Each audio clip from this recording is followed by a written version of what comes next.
¿Cuál iglesia? Capítulo 6. El proceso que Dios realizó para obtener su iglesia. Tercera parte, última. Una vez vistos los aspectos principales que el Señor logró con su muerte, básicamente la destrucción de Satanás y su obra, continuaremos disfrutando los otros pasos de la redención y así llegamos al cuarto paso. Cuarto, resurrección.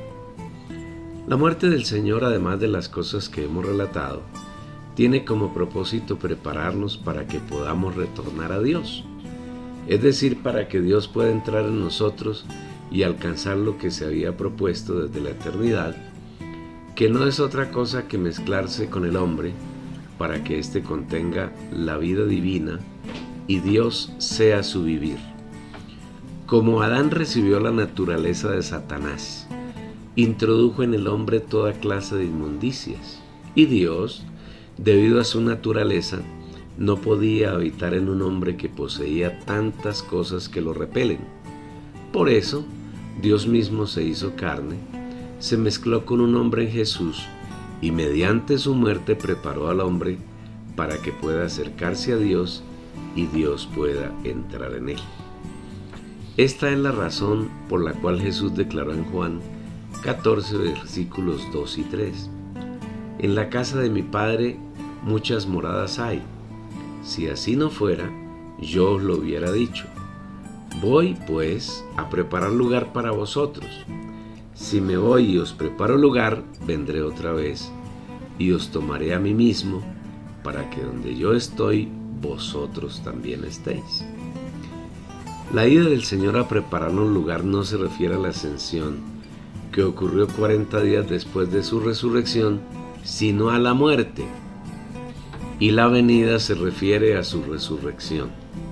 El Señor mediante su muerte destruyó a Satanás y eliminó, anuló, comillas, barrió toda la obra que Satanás había realizado en el hombre y nos limpió completamente para que como vasos podamos recibir a Dios para que more en nosotros. Por eso Él dice que desea que donde Él está, estemos también nosotros. Antes de que Jesús muriese, no podíamos estar donde Él está.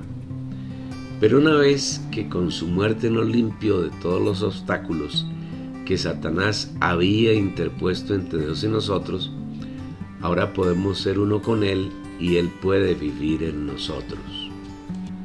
Esta es la razón por la que, cuando encontró a María Magdalena la mañana del primer día de la semana en que resucitó, le dijo que no lo tocase, porque primero debía subir al Padre como primicias, para que el Padre fuera el primero en disfrutar el fruto de su labor.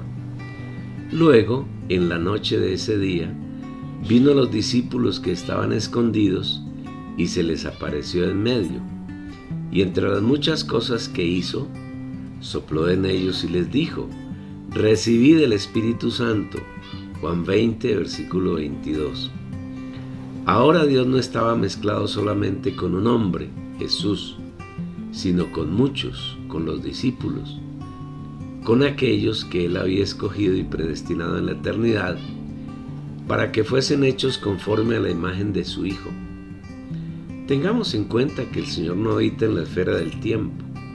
Su vivir es un eterno presente, un continuo hoy, y con esa base podemos afirmar con toda certeza que nosotros estábamos allí recibiendo a Dios y haciéndonos uno con Él. Este es el comienzo de la iglesia, según Dios. Se origina en Dios y es Él quien la desarrolla a través del tiempo. Enfatizamos que la iglesia no es nada distinto a Dios mezclado con el hombre, y el hombre viviendo en Dios. Entonces la iglesia comenzó su manifestación la noche del primer día de la semana, en que el Señor Jesús resucitó y se sopló dentro de nosotros como el Espíritu Santo. ¡Qué maravilloso! ¡Cuán importante es la resurrección del Señor! Debido a que el Señor entró en nosotros, la muerte es derrotada para nosotros. La muerte ya no tiene ningún efecto sobre nosotros. En los creyentes, la muerte perdió todo efecto y nosotros ya no morimos.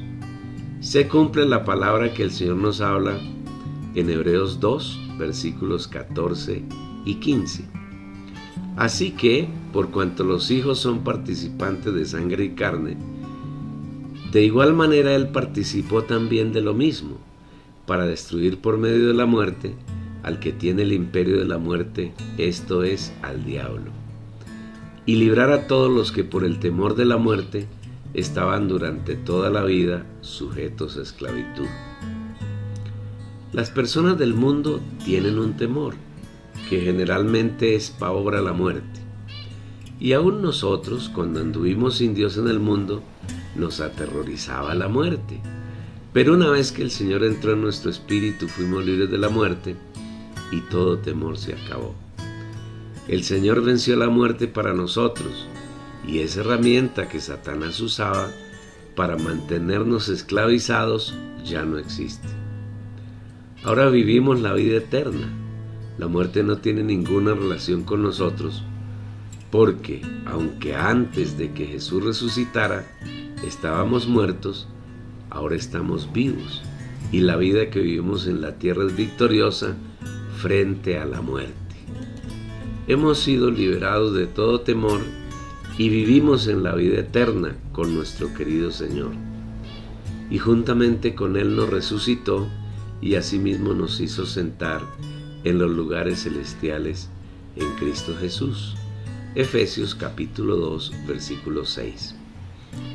Es necesario aclarar que la muerte aún tiene efecto sobre nuestro cuerpo, el que definitivamente morirá y será reemplazado por un cuerpo espiritual y glorioso, igual al cuerpo que el Señor Jesús tenía cuando resucitó.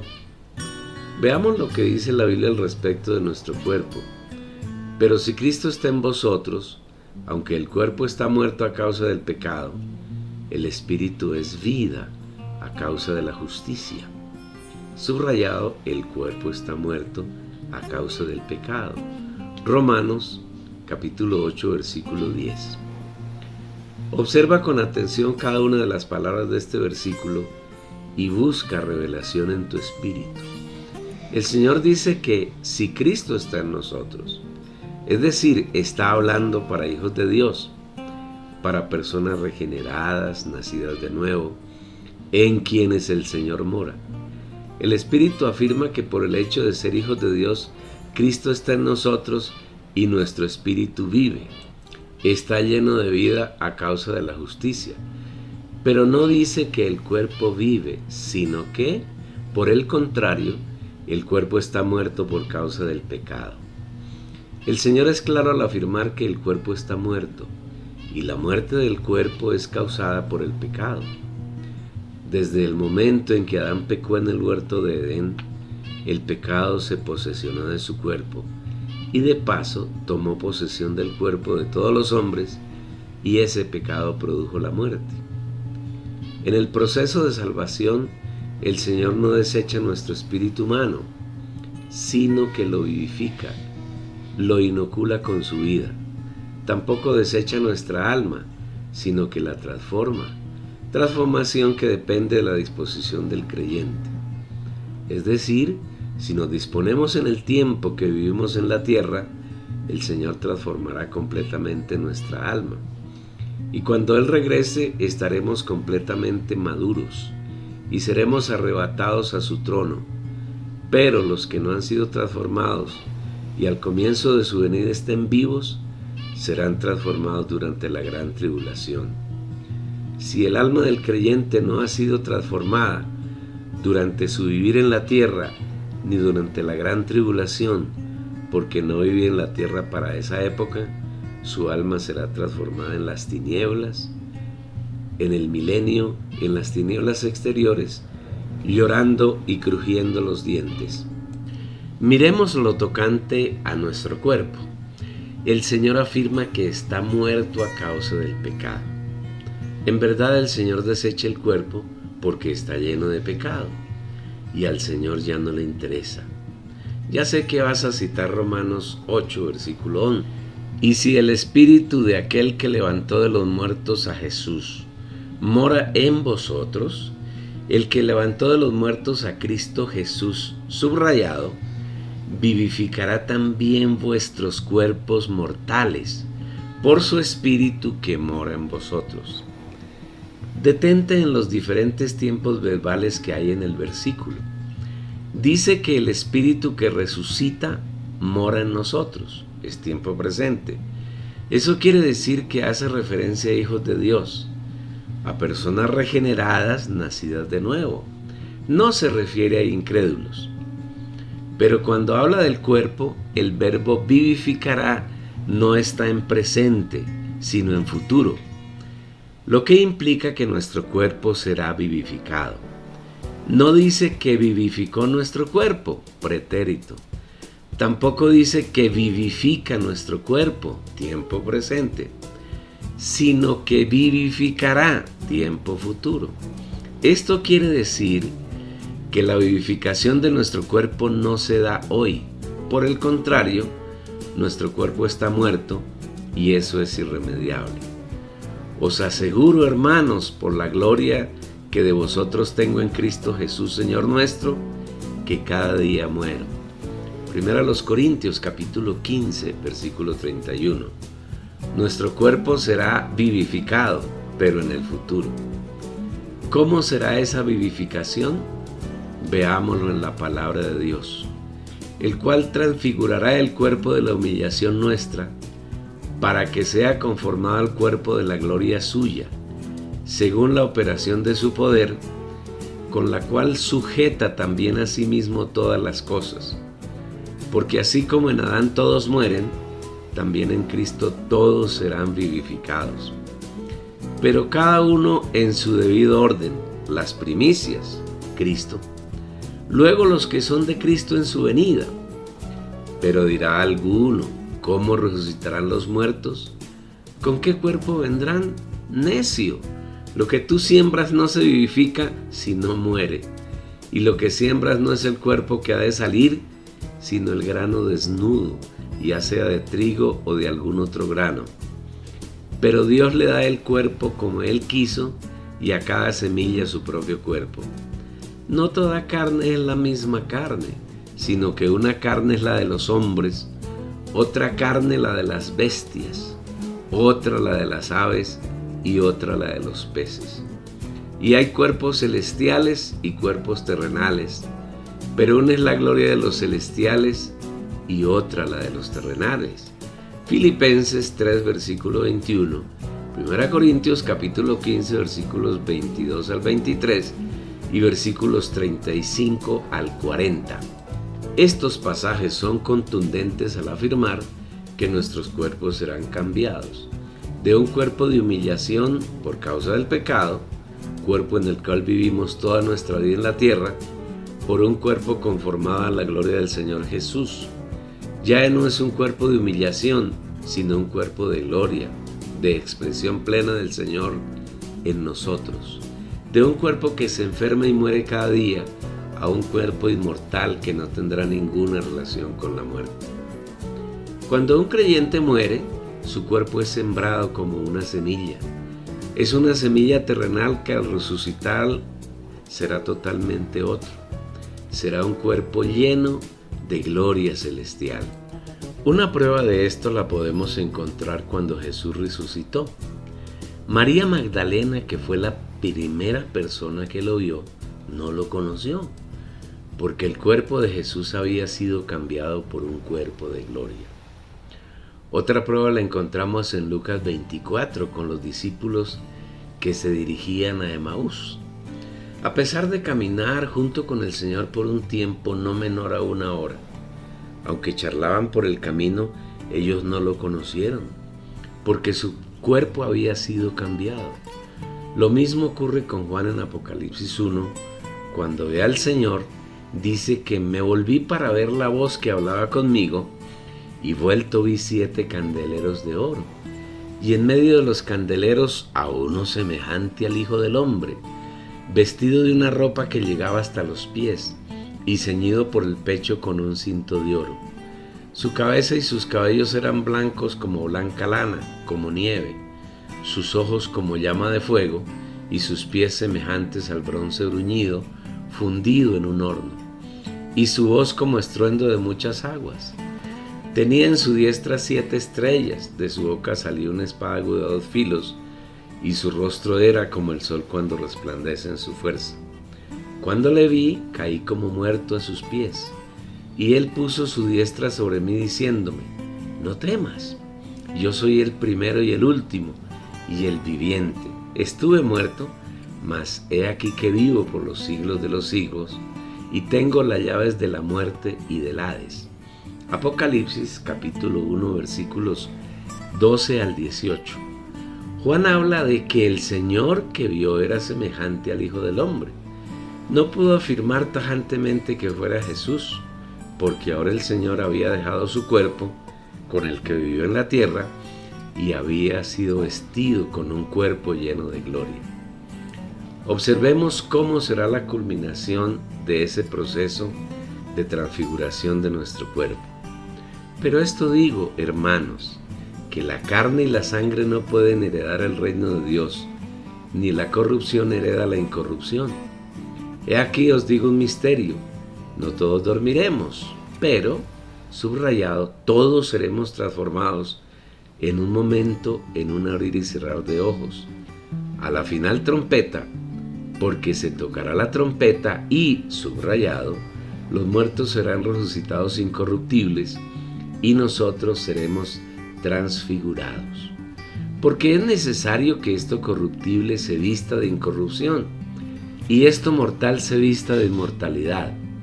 Y cuando esto corruptible se haya vestido de incorrupción y esto mortal se haya vestido de inmortalidad, entonces se cumplirá la palabra que está escrita: sorbida es la muerte para victoria. 1 Corintios capítulo 15 versículos 50 al 54. La palabra es clara y contundente con respecto al estado actual de nuestro cuerpo y su destino. Otro aspecto que caracteriza la resurrección del Señor es que como hombre fue constituido Hijo de Dios. Acerca de su Hijo, que era del linaje de David según la carne, que fue designado Hijo de Dios con poder, según el Espíritu de Santidad, por la resurrección de entre los muertos, Jesucristo nuestro Señor. Romanos capítulo 1 versículos 3 y 4. Como Dios, Jesús siempre ha sido, es y será Hijo de Dios. Pero como hombre, Dios no tenía ningún hijo antes de la resurrección. Esta es la gran victoria de Dios sobre Satanás. En el huerto de Edén, Satanás había alcanzado un gran logro para dañar el propósito eterno de Dios. Pero ahora el Señor, por medio de una criatura, Jesús, derrotó a Satanás y destruyó toda la obra maligna que había hecho en el hombre y en la creación. Por eso Jesús es llamado el postrer Adán. Con Jesús, la raza adámica llegó a su fin y comenzó una nueva raza y una nueva creación.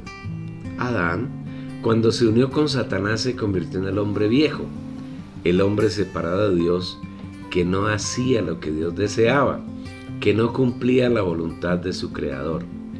El viejo hombre nunca puede agradar a Dios, aun haciendo grandes esfuerzos ni realizando buenas obras.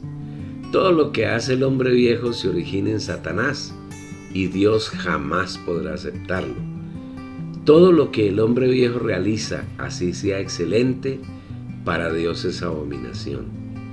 El Señor Jesús tomó a ese viejo hombre, lo mató en la cruz, lo llevó a la tumba y lo dejó allí, y ahora ha resucitado como el nuevo hombre. En el momento en que el Señor, la noche de la resurrección, se sopló en nosotros como el Espíritu Santo, nos hizo parte del nuevo hombre. Y ese nuevo hombre es creado según Dios. En cuanto a la pasada manera de vivir, os despojéis del viejo hombre que se va corrompiendo conforme a las pasiones del engaño, y os renovéis en el espíritu de vuestra mente, y os vistáis del nuevo hombre, creado según Dios en la justicia y santidad de la realidad. Efesios 4, versículos 22 al 24. Antes de que el Señor viniese a morar en nosotros, teníamos una pasada manera de vida y esa vida era conforme al viejo hombre. Como ese viejo hombre se va corrompiendo cada vez más, como ocurre hoy con las personas que están en el mundo, cada día se corrompen más, no pueden dejar de corromperse, de pecar. Cada día su vida, la corrupción los carcome más y más y no tienen ninguna esperanza. Esa era nuestra condición sin el Señor. Pero ahora Él ha venido a nosotros y se ha metido en nuestro espíritu y nos ha trasladado del viejo al nuevo hombre. Y este nuevo hombre es creado según Dios y es justo, santo y real. El diablo no puede tener ninguna injerencia en el nuevo hombre. El nuevo hombre es el vivir que los hijos de Dios tenemos con Dios y en él nada ni nadie puede interferir. Vivir en el nuevo hombre es muy sencillo. Es suficiente pensar en las cosas que son del Espíritu de Dios. Poner nuestra mente en el Espíritu renueva nuestra mente y nos hace vivir en el nuevo hombre. Gracias a la resurrección del Señor y a que Él entró en nosotros, tenemos una unión y unidad con Dios totalmente irrompible. Nada nos puede separar de Él. Vivimos en Él y Él vive en nosotros por la eternidad. Respondió Jesús y le dijo: el que me ama, mi palabra guardará, y mi Padre le amará, y vendremos a Él y haremos morada con Él. Juan 14:23. Desde la noche de la resurrección, el Señor vino a morar en nosotros y nunca más nos ha dejado. Él hace su morada en nosotros y nosotros tenemos nuestra morada en Él. Nosotros somos su morada y Él es nuestra morada. ¡Oh, qué precioso! En la resurrección del Señor Jesús, no solo Él como hombre llegó a ser hijo de Dios, sino todos aquellos que el Señor había escogido desde antes de la fundación del mundo, en quienes entró una vez resucitado. Ahora Dios no solo tiene un hijo, sino muchos. Cuando una persona recibe al Señor Jesús, creyendo en su nombre, inmediatamente se convierte en hijo de Dios. Entra a ser parte de la familia más elevada que hay en el universo, la familia de Dios. A lo suyo vino y los suyos no le recibieron. Mas a todos los que le recibieron, a los que creen en su nombre, les dio potestad de ser hechos hijos de Dios, los cuales no son engendrados de sangre, ni de voluntad de carne, ni de voluntad de varón, sino de Dios. Juan capítulo 1, versículos 11, 12 y 13. Antes de que Jesús resucitara, era el unigénito de Dios, es decir, Dios solo tenía un hijo. Pero una vez que Jesús resucitó, ahora además de unigénito, es el hijo primogénito de Dios. Al decir primogénito quiere decir que es el primero de muchos. Ya nosotros somos hijos de Dios. Dios tiene una multitud de hijos y de ellos Jesús es el primero, el primogénito. Por eso Efesios 2, versículo 19 declara: así que ya no sois extranjeros ni advenedizos, sino conciudadanos de los santos y miembros de la familia de Dios. Ahora ya no somos extraños ni ajenos al Señor, sino que somos su familia, somos parte de Él. Cuando Jesús sopló en nosotros el Espíritu Santo, nos dio la naturaleza divina y nos hizo parte de la maravillosa familia del Señor. Aleluya. Quinto, ascensión. Una vez que el Señor Jesús hubo resucitado, la primera persona que lo vio fue María Magdalena.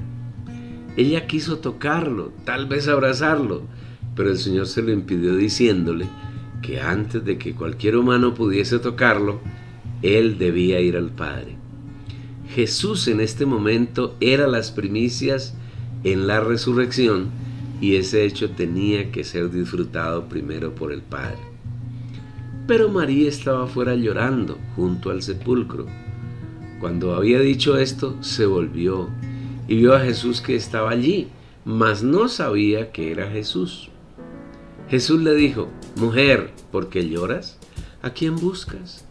Ella, pensando que era el hortelano, le dijo: Señor, si tú lo has llevado, dime dónde lo has puesto y yo lo llevaré. Jesús le dijo: María. Volviéndose ella, le dijo en hebreo: Raboni, que quiere decir maestro. Jesús le dijo: no me toques, porque aún no he subido a mi Padre. Mas ve a mis hermanos y diles: subo a mi Padre y a vuestro Padre, a mi Dios y a vuestro Dios. Juan capítulo 20, versículo 11 y versículos 14 al 17. Imagina por un momento la alegría desbordante que debió experimentar María al ver que el Señor no estaba muerto, sino que vivía. No hay palabras apropiadas para describir un momento tan hermoso. Seguramente el deseo de María era abrazarlo, tocarlo, disfrutar el amor que fluía de ella hacia su maestro, pero ese disfrute tenía un orden que no podía alterarse. Era el Padre quien primero podía disfrutar de esa obra elevada que había realizado en el Hijo.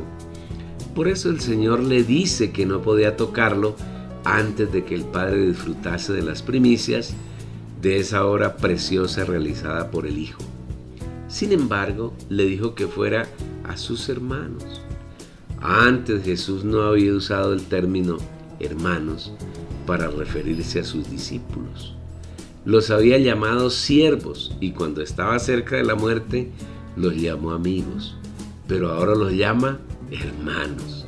Qué maravillosa es la muerte y la resurrección de Jesús.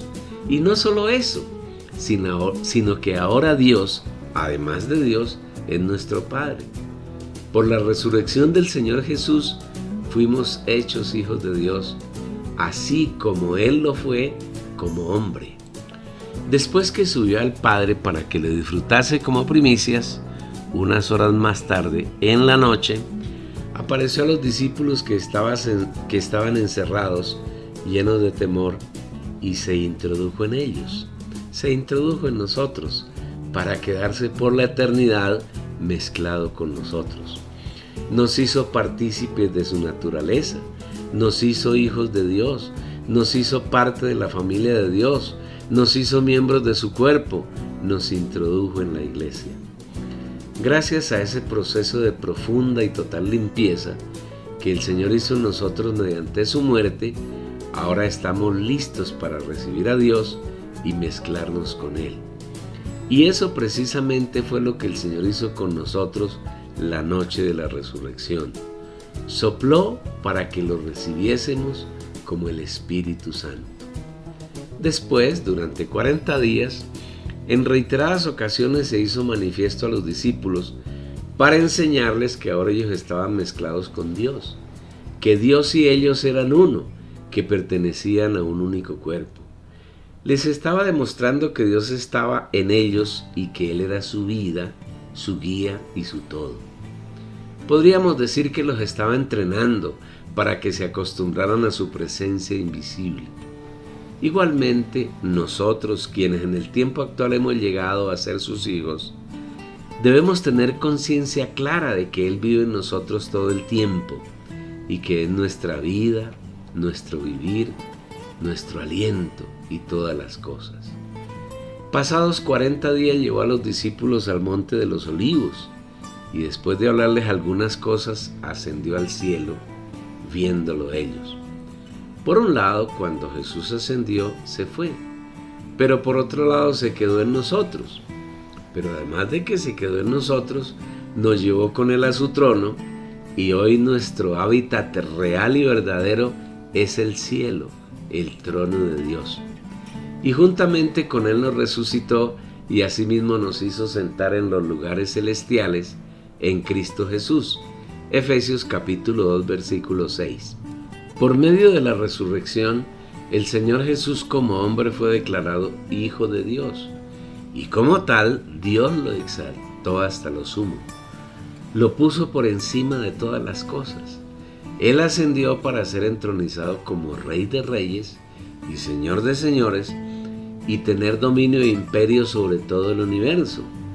Pero Él no ascendió solo, sino que según hemos visto en la Escritura, nosotros ascendimos con Él y con Él estamos sentados, reposados en el mismo trono de Dios, en donde podemos vivir permanentemente si ponemos la mente en el Espíritu. Esta era en que vivimos aquí en la tierra, estamos siendo entrenados para vivir la realidad de estar en el trono. Cuando el Señor Jesús regrese, nos sentaremos con Él en su trono y estaremos ahí por la eternidad. Al que venza le daré que se siente conmigo en mi trono, como yo también he vencido y me he sentado con mi Padre en su trono. Apocalipsis 3, versículo 21. Todas las cosas terrenales, las dificultades y problemas que creemos vivir a diario, en verdad ya no existen. Estamos con Cristo sentados en lugares celestiales y vivimos en total y absoluto reposo, esperando solamente el cumplimiento de los tiempos para que podamos entrar en la plenitud y disfrutar la totalidad de las riquezas que el Señor ha preparado para quienes lo amamos, es decir, para nosotros que somos sus hijos. Si miramos estos hechos desde la lente de la fe, hoy nosotros viviendo aún en la tierra, en verdad vivimos en el cielo y somos la realidad del reino de los cielos. El mundo, Satanás y todas sus cosas están debajo de nuestros pies y nosotros somos vencedores frente a todas las cosas corruptas y negativas que el diablo había introducido en la humanidad desde Adán. Las cosas viejas pasaron, he aquí todas son hechas nuevas. Ten presente este hecho maravilloso. Cuando el Señor Jesús ascendió no lo hizo Él solo, sino que nos llevó con Él, cumpliendo lo que nos había anunciado en Juan 14, versículo 3. Y si me voy y os preparo lugar, vendré otra vez y os tomaré a mí mismo, para que donde yo estoy, vosotros también estéis. El lugar que fue a preparar el Señor es Dios mismo, es el cielo, el trono de Dios, y cuando ascendió, nos llevó con Él y nos puso en ese lugar maravilloso. Para entender esta palabra y hacerla realidad en nuestra vida, se requiere sabiduría. Y debemos recordar que la sabiduría es un don que el Señor nos da y nos la da si la pedimos. Si alguno de vosotros tiene falta de sabiduría, pídala a Dios, el cual da a todos con liberalidad y sin reproche, y le será dada. Pero pida con fe, no dudando nada, porque el que duda es semejante al oleaje del mar, que es arrastrado por el viento y echado de una parte a otra. No piense, pues, ese hombre que recibirá cosa alguna del Señor. Santiago 1, versículos 5 al 7. Así que, si alguien nos pregunta dónde vivimos, debemos decirle con toda seguridad y confianza: yo vivo en lugares celestiales, en el cielo, vivo en el trono de Dios. Esta es la realidad de la ascensión de Jesús para quienes somos hijos de Dios. Sexto, el bautismo en el Espíritu Santo. El último paso que el Señor dio en su obra de redención fue el bautismo en el Espíritu Santo. Con este paso, el Señor concluyó su obra de redención y así obtuvo la iglesia su cuerpo. Lamentablemente es poca la revelación que ha habido a lo largo de los últimos 20 siglos acerca de la realidad del bautismo, y muchos errores cometen los cristianos con respecto a este hecho tan importante y elevado. Entenderlo y hacerlo realidad es muy importante para que podamos tener una clara visión de lo que es la iglesia según Dios. Esperamos en el Señor que nos dé una profunda revelación sobre este tema y que esa revelación se convierta en la revelación del lector. Cuando Jesús ascendió, llevó a los discípulos al monte de los olivos y les habló algunas cosas, entre las que les dijo: porque Juan os bautizó con agua, mas vosotros seréis bautizados en el Espíritu Santo dentro de no muchos días. Hechos capítulo 1, versículo 5. Es interesante notar que el Señor les haya dicho que ellos no habían sido bautizados en el Espíritu Santo, cuando 40 días antes Él sopló en ellos el Espíritu Santo. El Espíritu ya moraba en ellos, pero no habían sido bautizados en el Espíritu Santo. Esta afirmación es del Señor, no de alguno de los discípulos u otra persona. Es el Señor quien afirma tal hecho y agrega que en pocos días serían bautizados en el Espíritu Santo. Cuando les dice que Juan bautizó en agua, les está diciendo que es más importante el bautismo en el Espíritu Santo que ellos recibirían dentro de pocos días. ¿Cuál es en realidad el bautismo? Es necesario que pongamos nuestra mente en el Espíritu y que le roguemos al Señor que nos conceda espíritu de sabiduría y de revelación y que alumbre los ojos de nuestro corazón para que podamos conocerlo a Él, entender su plan y hacer realidad su palabra en nuestro vivir. La palabra traducida al español como bautismo es la palabra griega ebaptisen y significa ser introducidos en, estar dentro de, estar debajo de, ser sumergidos. Por eso, ser bautizados en el Espíritu Santo es ser introducidos dentro de Dios mismo. La realidad del bautismo consiste en que somos introducidos en Dios. Ahora estamos en Él. Observe que la noche de la resurrección el Señor entró en los discípulos, en nosotros, pero aún nosotros estábamos fuera de Él. Sin embargo, en Pentecostés vino y nos introdujo en Él, y ahora su plan de redención se ha completado. Dios mora en nosotros y nosotros moramos en Él. Se cumple lo que Él nos dice en Juan 14, versículo 23. El que me ama, mi palabra guardará, y mi Padre le amará, y vendremos a Él y hacemos morada con Él. El Señor derramó su amor en nosotros. Nosotros lo amamos con ese amor que Él nos da, y Él viene y hace morada en nosotros, es decir, nos convierte en su morada. Pero a la vez Él es nuestra morada, somos una morada mutua. Esa es la realidad del bautismo en el Espíritu Santo. Dios, comillas, se metió en nosotros y a la vez nos metió en Él. Él es nuestra morada, nosotros somos su morada. Esta es la razón por la que el Señor Jesús, antes de ascender, les dijo a los discípulos: toda potestad me ha sido dada en el cielo y en la tierra. Por tanto, id y haced discípulos entre las naciones, bautizándolos en el nombre del Padre, y del Hijo, y del Espíritu Santo, enseñándoles que guarden todo cuanto os he mandado. Y aquí yo estoy con vosotros todos los días hasta la consumación del siglo. Mateo 28, versículos 18 al 20. El Señor resucitado posee toda autoridad en los cielos y en la tierra, y en virtud de esa autoridad puede ganar a quienes Él designó en la eternidad como sus discípulos, y por eso nos envía. Pero es necesario dilucidar todas las palabras del pasaje. En primer lugar, es necesario hacer discípulos entre las naciones, pero no discípulos de una organización como hacen las iglesias de los hombres, que son los millones de congregaciones cristianas extendidas a lo largo y ancho de la tierra. Son discípulos del Señor para el Señor, no para un grupo u organización particular.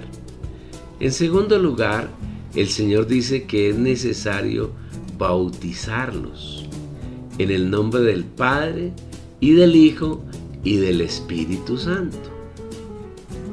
La preposición en, empleada aquí en griego, es eis, que quiere decir dentro de. Es decir, bautizar a los discípulos es introducirlos dentro de Dios, que es Padre, Hijo y Espíritu Santo. Es decir, es introducirlos en Dios mismo. Exactamente es lo que ocurrió en Pentecostés. Los hermanos que estaban allí, y también nosotros, por fe, fuimos introducidos en el Espíritu. Igualmente ocurrió con Pedro cuando dijo a los judíos que se bautizaran en el nombre de Jesucristo. Lamentablemente, los líderes de las iglesias de los hombres, los grupos cristianos, tuercen esta palabra y van por el mundo haciendo prosélitos y los bautizan no dentro de Dios, sino dentro de un grupo particular. Más adelante profundizaremos sobre este tema. El tercer aspecto que el Señor mandó en el pasaje es que se debe enseñar todo cuanto Él nos ha mandado. Y para hacer estas cosas, Él afirma que estará con nosotros todos los días hasta la consumación del siglo.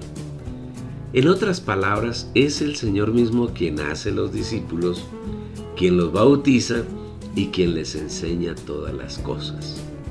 Si bien es cierto que Él no lo hace directamente, sino por medio de nosotros, este es el misterio de la piedad, Dios manifestado en carne, también es cierto que Él es la fuente, el origen de toda actividad.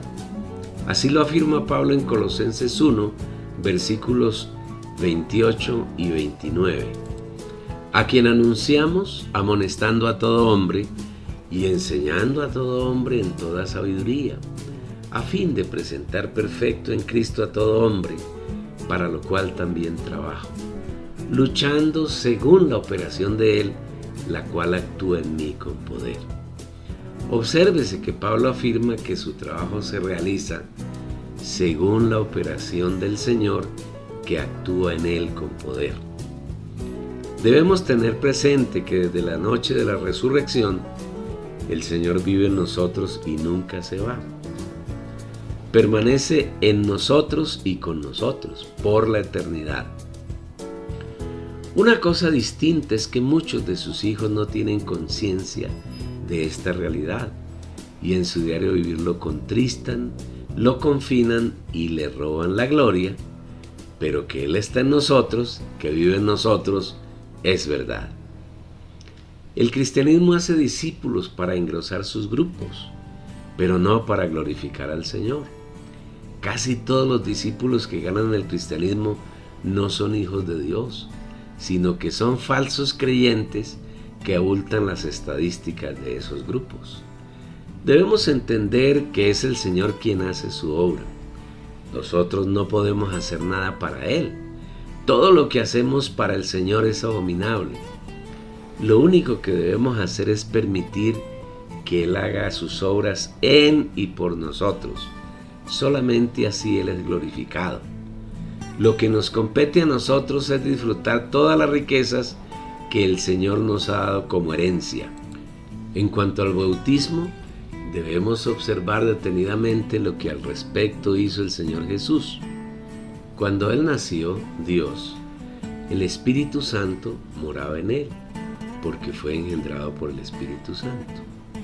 Mientras consideraba esto, he aquí un ángel del Señor se le apareció en sueños y le dijo: José, hijo de David, no temas recibir a María tu mujer, porque lo engendrado en ella del Espíritu Santo es. Mateo 1, versículo 20.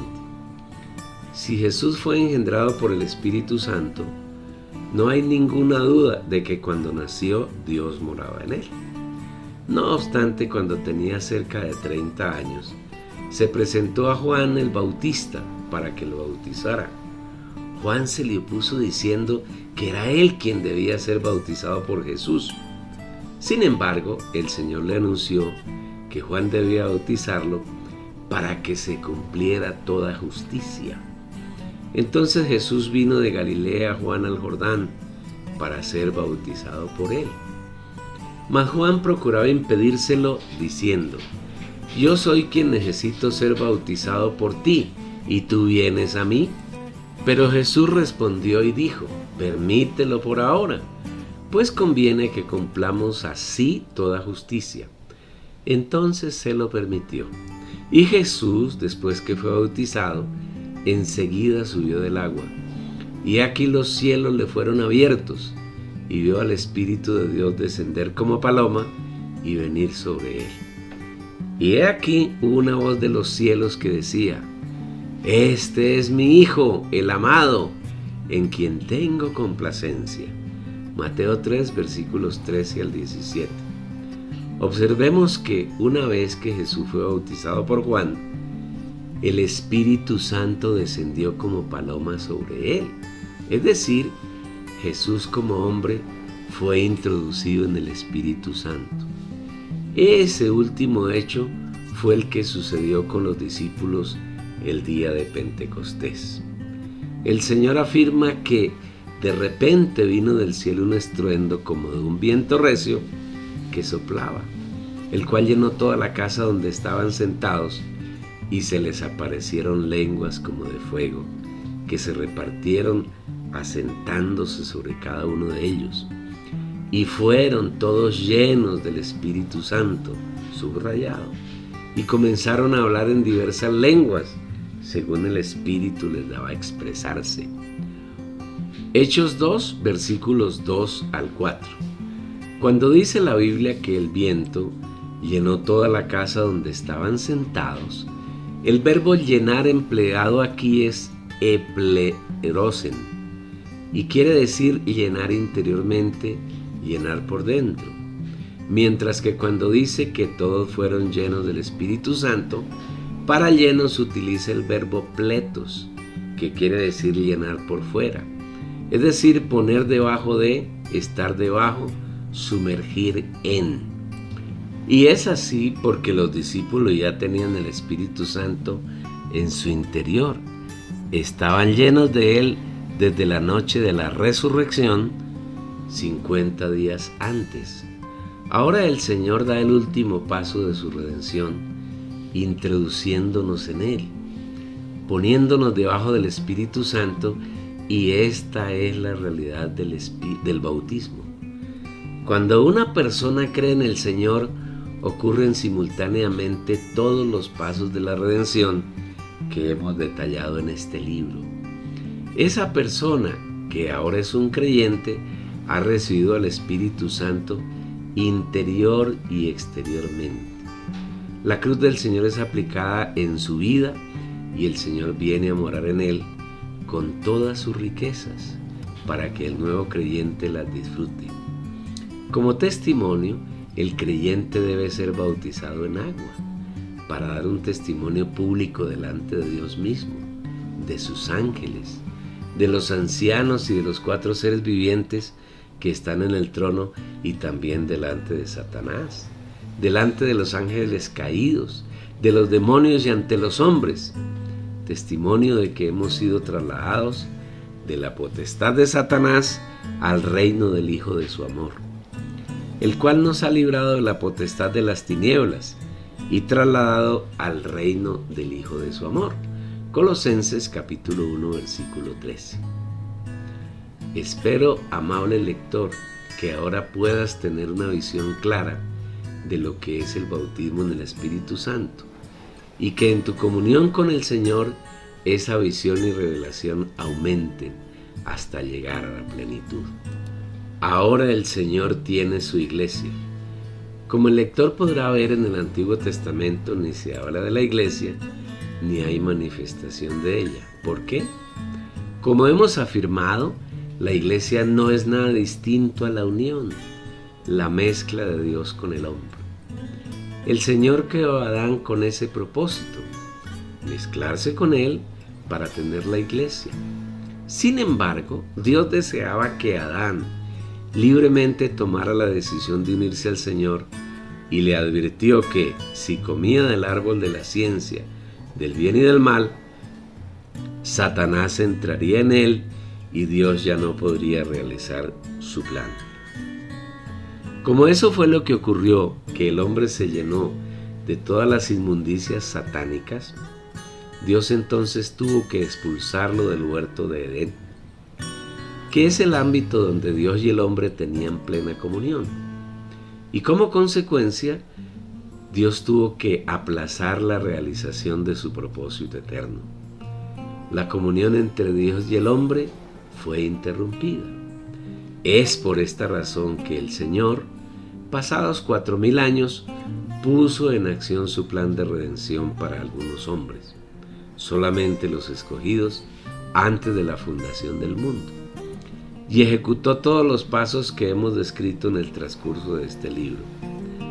Ahora el Señor tiene un hombre completamente limpio, con el que puede mezclarse y obtener su cuerpo, la iglesia.